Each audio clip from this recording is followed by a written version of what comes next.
ఇప్పుడు ఈ ప్రభుత్వం ప్రవేశపెట్టిన తెలంగాణ రాష్ట్ర ఆర్థిక శ్వేతపత్రానికి సంబంధించి ఆర్థిక శాఖ తయారు చేసిన నివేదిక మీద కొన్ని దగ్గరలో మీరు బడ్జెట్ నుంచి అంకెలు తీసుకున్నారు, కొన్ని దగ్గరలో సిఏజీ నుంచి అంకెలు తీసుకున్నారు, ఇంకొన్ని దగ్గర ఆర్బీఐకి సంబంధించిన సమాచారాన్ని పొందుపరిచిండ్రు. మేము దేన్ని పరిగణలోకి తీసుకోవాలని వారు అనుమానాలు వ్యక్తం చేసిండ్రు.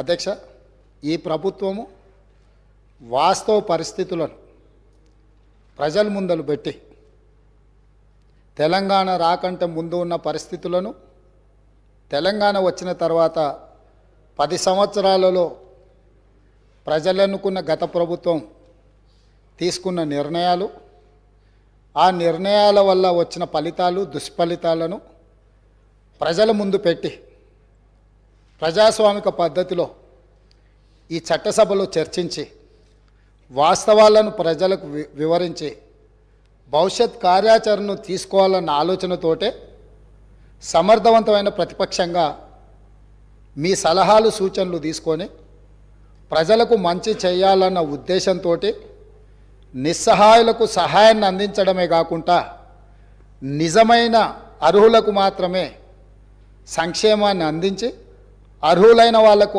అవకాశాలు కల్పించి ఈ రాష్ట్రాన్ని బలమైన రాష్ట్రంగా నిర్మించాలన్న ఆలోచనతోటి ఈ దేశంలో ఉండే మిగతా రాష్ట్రాలతోనే కాదు ప్రపంచంతో పోటీ పడే విధంగా తెలంగాణ రాష్ట్రాన్ని నిర్మించాలనేదే మా ప్రభుత్వం యొక్క లక్ష్యము, ఉద్దేశము. అధ్యక్ష, రెండవది, వారు అడిగిన అనుమానాలను నివృత్తి చేయాల్సిన బాధ్యత సభాపక్ష నాయకుడిగా నా మీద ఉంది.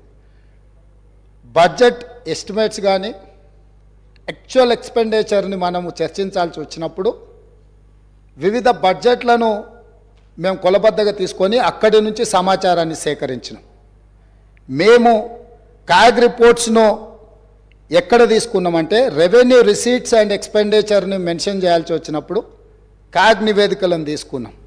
అదేవిధంగా అధ్యక్ష, ఎక్కడైనా అంటే ఆర్బీఐ ఫిగర్స్ను మేము ఎక్కడైతే పరిగణలోకి తీసుకున్నామో లోన్స్ అండ్ అడ్వాన్సెస్, ఎందుకంటే ఎందులో అయినా లోన్లు తీసుకున్నా అడ్వాన్సులు తీసుకున్నా ఏది తీసుకున్నా కులబద్ద రిజర్వ్ బ్యాంక్ కాబట్టి ఆ సమాచారాన్ని రిజర్వ్ బ్యాంకు పొందుపరిచిన నివేదికల నుంచి తీసుకున్నాం. అదేవిధంగా శాలరీస్ అండ్ పెన్షన్స్ టేబుల్స్ను వాడినప్పుడు మేము రెగ్యులర్ అంటే క్యాగ్ నుంచి ఏదైతే నివేదిక తీసుకున్నామో రెగ్యులర్ ఎంప్లాయీస్కు సంబంధించిన వాటిని మాత్రమే క్యాగ్ నుంచి తీసుకున్నాం. కాబట్టి ఇక్కడ మీరు బడ్జెట్ ఎస్టిమేట్స్ యాక్చువల్ ఎక్స్పెండిచర్ని మనం చర్చించుకున్నప్పుడు గత బడ్జెట్లు ప్రభుత్వం ప్రవేశపెట్టినాయి, సంవత్సరం పూర్తయినప్పుడు ఖర్చు పెట్టిన వివరాలను అక్కడి నుంచి తీసుకున్నాం. వీటి మీద నివేదికలు అవి సరైన విధంగా ఖర్చు అయినాయా, ప్రభుత్వం సరైన ఉద్దేశంతోనే ఖర్చు పెట్టిందా, లేకపోతే ప్రభుత్వం అంచనాలు ప్రభుత్వం పెట్టిన ఖర్చు సహేతుకంగా ఉందా లేదా, ఒకవేళ లోపభూయిష్టంగా ఉంటే ప్రభుత్వం తప్పిదాలు ఏంటి అనేది కాగ్ నివేదిక ఇస్తుంది. అట్లాంటి నివేదికలను అట్లాంటి వాటిని మనము కాగ్ నుంచి తీసుకున్నాం. మనం చేసే అప్పులు ఇప్పుడు ఉదాహరణ ఒక విషయం నేను చెప్పదలుచుకున్నా అధ్యక్ష. రిజర్వ్ బ్యాంక్ దగ్గర ప్రతిరోజు ఒక నివేదిక మనకు వస్తుంది. ఆ నివేదిక ప్రకారము ప్రతిరోజు మనం ఎంత ఖర్చు పెడుతున్నాము, మన దగ్గర ఎంత ఉన్నది, లేకపోతే మన అవసరాలు ఏమున్నాయని చెప్పి రిజర్వ్ బ్యాంకు మనకు నివేదిక ఇస్తుంది అధ్యక్ష. దాని ప్రకారం తెలంగాణ రాష్ట్రం వచ్చినప్పుడు నేను ఈ బుక్లో పొందుపరిచిన అధ్యక్ష మా ప్రభుత్వము దీని ఒకసారి నేను ఆ పేజీ నెంబర్ వాటి వివరాలను చెప్తాను, ఒకసారి వాటిని చూసుకోమని నేను సభ్యులకు తెలియజేస్తూ